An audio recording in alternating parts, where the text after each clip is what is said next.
things that we did talk about last year. But it's ramping up that rigor for our students, providing those opportunities, and especially as we think about our PLC process and you think about those 4 critical questions, we've really struggled with, as a district, how do we address question number 4 with those students that already know the essential skills and concepts. These are opportunities that we can provide our students that already have learned our curriculum and are ready for a higher rigor within the curriculum. So it's all based on what they call Senior Year Plus, and that's a state term that encompasses 3 opportunities for students to earn college credit while they're in high school. And so I'll talk a little bit about advanced placement, about our post-secondary enrollment options, as well as our concurrent enrollment as we move through here. Because it's exciting stuff, and you'll see what we've done over the past number of years to really bring our students closer to that college degree, and many times a year worth of college credit or more before they ever walk out the doors of Cedar Falls High School. So again, just to give you a quick overview of Senior Year Plus, as I said, it was enacted by the legislature in 2008. It does provide opportunities for students to take a college level curriculum while they're still in high school. It does help bridge that gap. You know, we've heard terms like we're no longer a K-12 system, we're a K-14, a K-16 system, and that's kind of where this helps us move towards that college level career as kids are ready for it, even though they're not quite 18 or not quite college freshmen.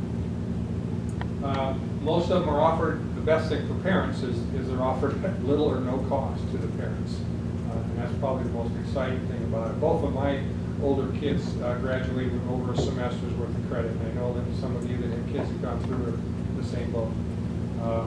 You know, we're seeing a drop of the number of students that actually request to graduate early because they know they have that opportunity to get free college credit if they stay with us all the way through that senior year because of that.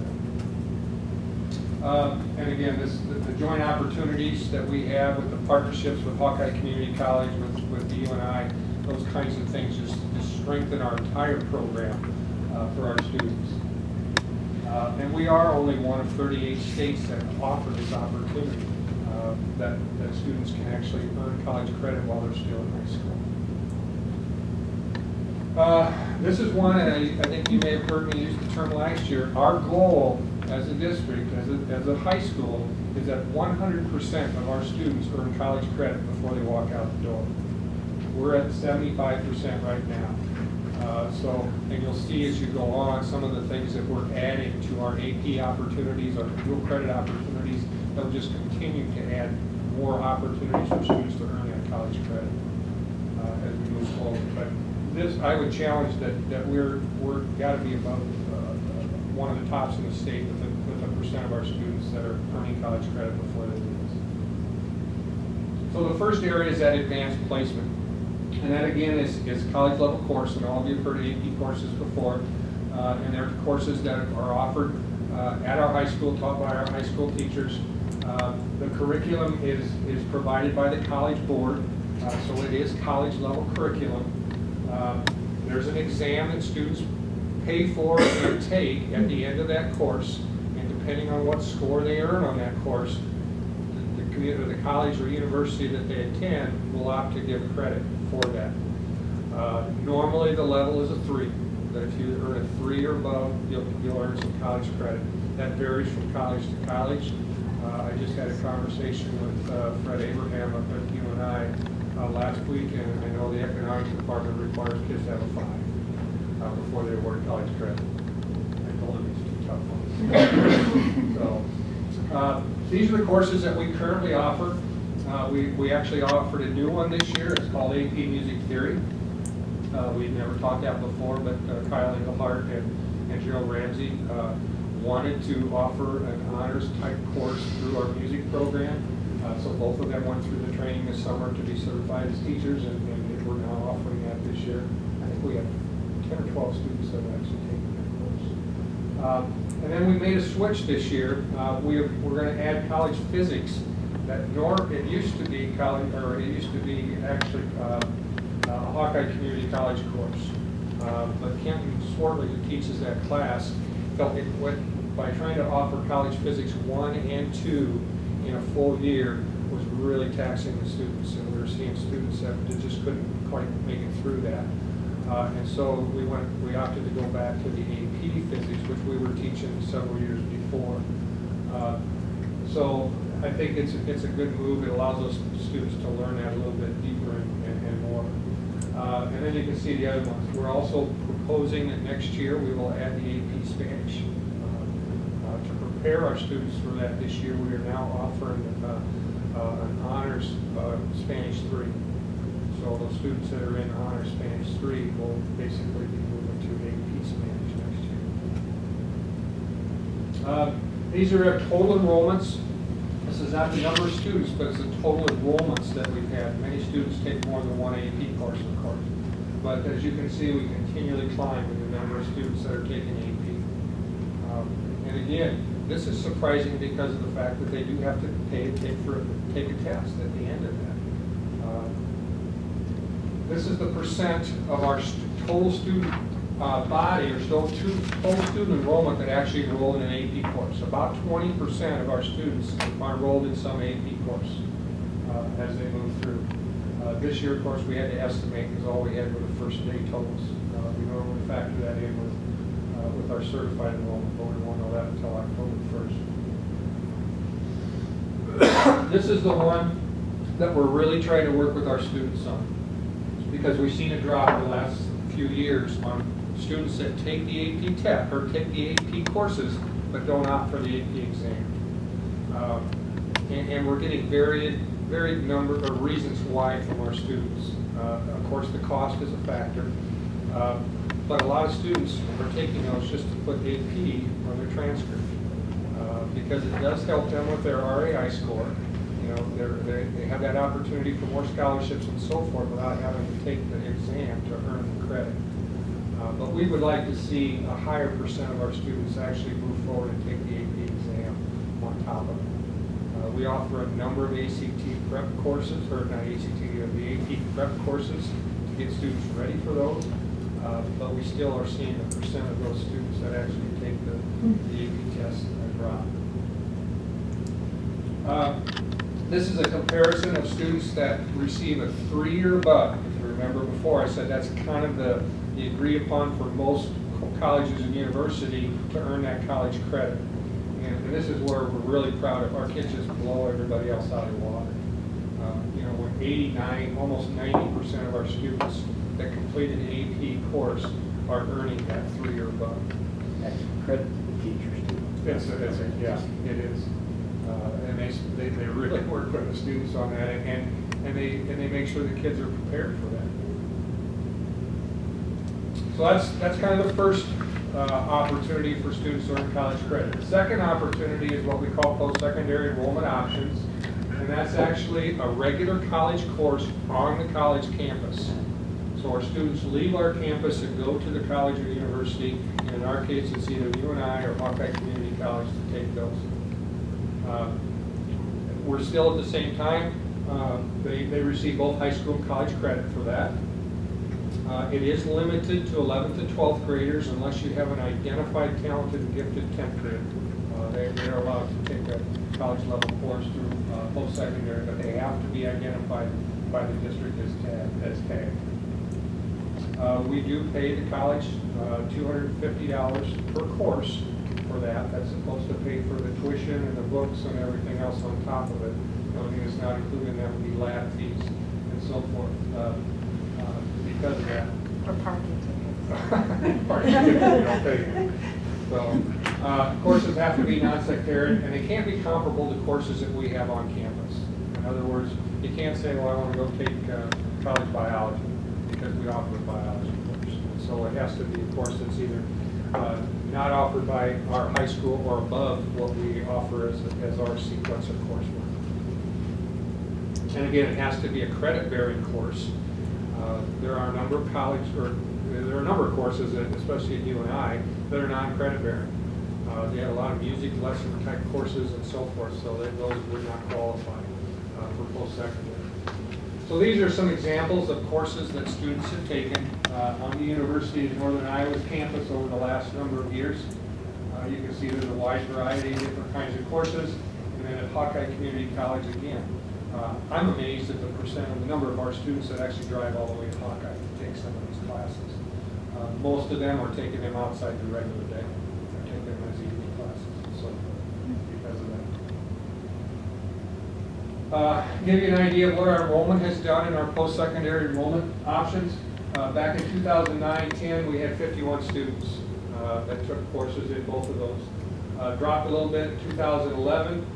2012, we went back up to 51 students.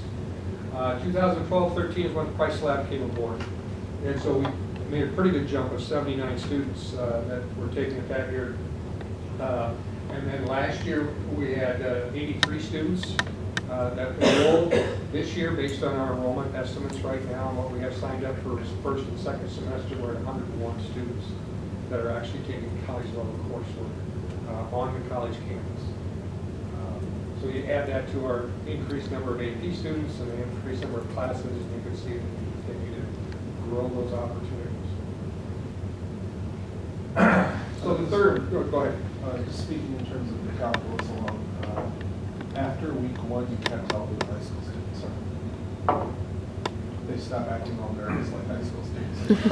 But I think there's this intimidation factor that first week, but it just goes away, and then they interact with college students and they do their stuff, and you can't tell. And what I will also tell you is the conversations that at least our counselors have had with the professors at the university and so forth, our kids are performing just as well as those college kids are. Yeah. They're doing very well. And did you say all districts offer something like this, or? It's part of the senior year, so they do. It's different with other school districts depending on how close they have a college or university to them. We're fortunate here because of UNI and Hawkeye being as close as they are. Some of the rural communities have a lot more difficulty with this part of it. And all of us, the district pays the cost Yep. for those credits. Yep. And that's set by the state. And that's where it's not to exceed the $250. And again, the important part of that is it's per course, not per credit. So, a course could be 3 hours, and when you do the math, that's really inexpensive college credit because the state wanted to make sure that this is affordable for school districts to provide for their students.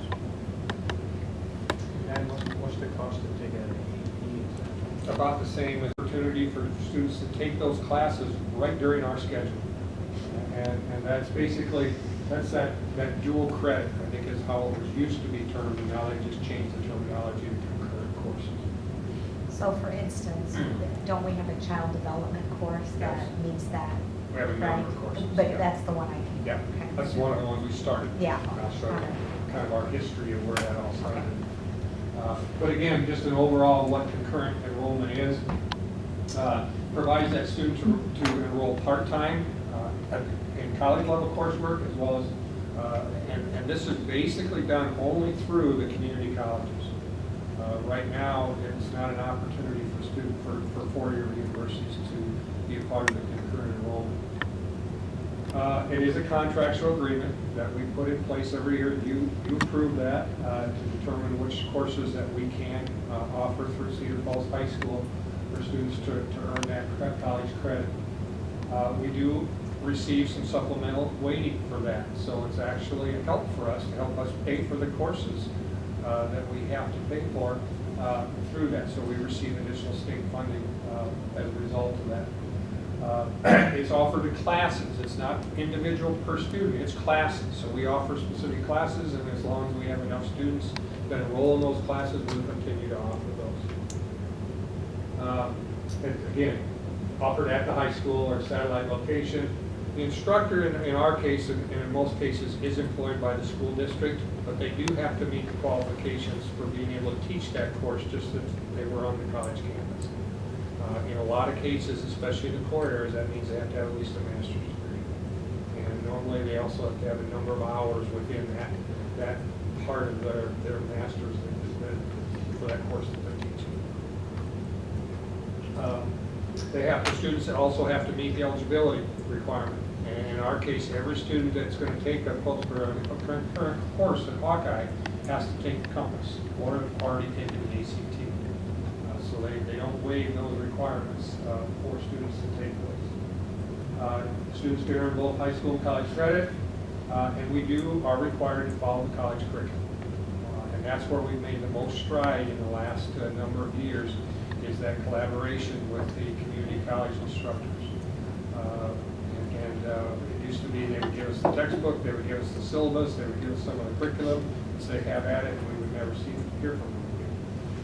And I think we've had a number of conversations, not only with them, but as we've talked with our counterparts at the University of Northern Iowa. They really want to see those classes to have the right rigor. And they want to be convinced that if our students are taking that course that they're going to accept as a transfer course, they want to ensure that those courses are valid. And so we've done a much better job over the last number of years to really work with the community college instructors to ensure that the experiences, the essential skills and concepts those students are learning in our classroom are exactly the same as what they're going to get on campus. Sometimes I think our students get more, but it's being a kid. So I'll give you a quick history. This all began back in my first year here. That was one of the things that when I was hired, Dan Smith said, we need to look at opportunities for students to earn college credit. Up to that point, we had nothing other than the AP classes that kids were taking. So we started that conversation with Hawkeye that first year. We got our feet wet. The second year, we added 3 classes, and that was we had a business, intro to business class. We had the child development class. I've got it on my notes over there. I didn't bring it with me, but we had a third one. We had 62 kids that first year that actually enrolled in. Since that time, we've added 22 additional courses, and we've had a couple of them that shifted around and so forth to earn credit. And we also continue to offer, have the last several years, 2 career academies, the manufacturing, EMC squared, and a health careers one as well. So this gives you an idea of what we're offering for concurrent courses right now. These are what we call our core area courses in our core departments. Again, you can see where we've dropped the college physics and we've added that as an AP course, but you can see the other courses that we're teaching. And then we've really made a lot of strides, of course, in the career technical areas. And especially the last several years with the Project Lead the Way and the STEM work that we're doing as a district, we've had several of those kind of courses that are in that STEM field for those students. This is our enrollment. As you can see, think about even taking this further back to 2001. 2001 was 62. We've grown to 885 students that have taken that. So with the additional courses that we've had this year and next year, we are working right now with Hawkeye to be able to offer anatomy and physiology, a biotechnology class, and looking at a construction trades program. So we'll continue to ramp up those opportunities, and not just in the core areas, but in those career and technical fields and the STEM areas as well for our students. A big thank you needs to go to Candy Miller, my secretary. She puts a lot of this data together and so forth. It comes to us from the state, and we have to kind of factor in what are we doing, what's our enrollments and so forth. So, but I'll answer any other questions that you might have. I'm not sure I stayed underneath my 15 minutes. Back in the last century, we had the ICN. Anything at all with that? We are no longer utilizing the ICN in our district. And I think it continues to drop the opportunities. There's just so much better technology out there right now that you're seeing fewer and fewer school districts that are actually using that system for distance learning. At one time, we had as many as 50 graduating early, I think, in that range. Where do you have any idea? Right around 20 to 25 a year that we still do.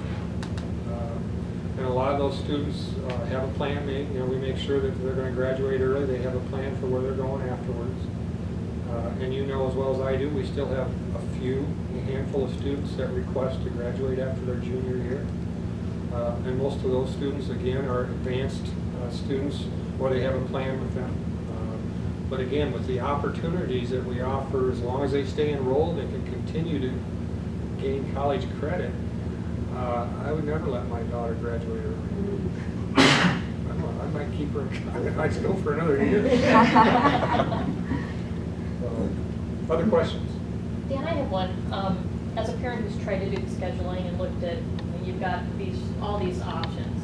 It's hard to understand what is the best fit for your student. I mean, is there a higher rigor with AP versus Hawkeye, or does it depend on the class? And honestly, I talked to lots of different people, and I have lots of different answers. So if there's a way to somehow better communicate that to parents, it would help make decisions as their students get up. I think the best advice I would give is to work with your kids when they fill out their I have a plan and know what are their interests, what do they want to go into, and so forth. I mean, we try to make sure that we're not offering AP physics and college physics. I mean, we aren't going to do that. So if a student is going into a science field and they need a physics class and they want to take the college level course, it's going to be the AP physics, because that's all we're going to offer. So I don't know, we try not to pit them against each other. I think English was one of the areas where there's a little question. Yeah.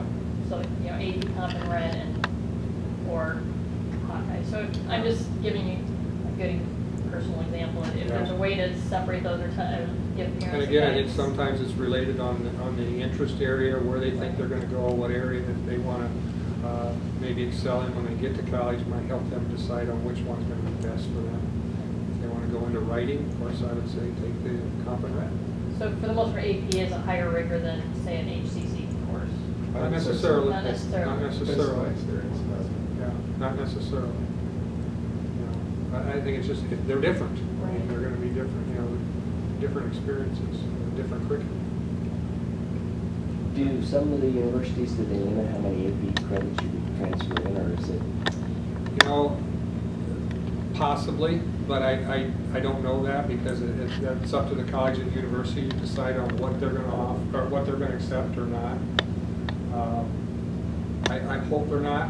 Sometimes if it's a program that student is going into, they will not accept that as credit towards that degree. They'll accept it maybe as elective credit.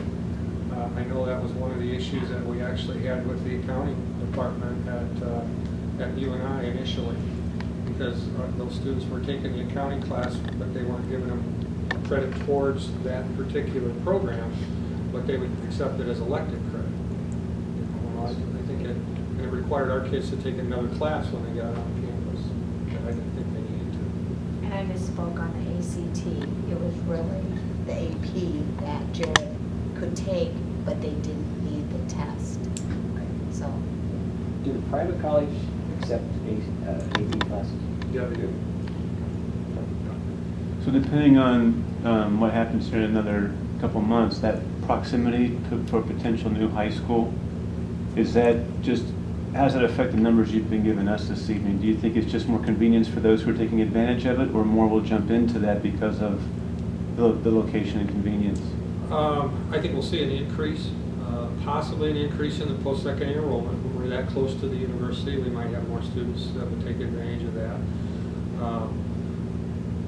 But just the idea of having a new building, not even thinking about where it's located, allows us to look at areas to be able to expand some of the coursework that we can't currently. It takes a lot of space to teach the project lead the way classes. We're struggling right now to find places to teach the courses that we want to teach because of the lab involvement with that and the equipment that you have to have and so forth. And we're also shoving that to the junior highs now. We're teaching the gateway class at the 8th grade level, as well as the IED class at the 9th grade level. We don't have places to put that. Even in our renovated junior highs right now, we don't have space for that. So I think we'll be able to look and utilize space better by having opportunities to expand the offerings that we currently are doing. I truly believe with where we're heading right now, that goal of 100% of our students earning college credit before they graduate, it's not a pie in the sky goal. I think it's realistic. great opportunity for kids and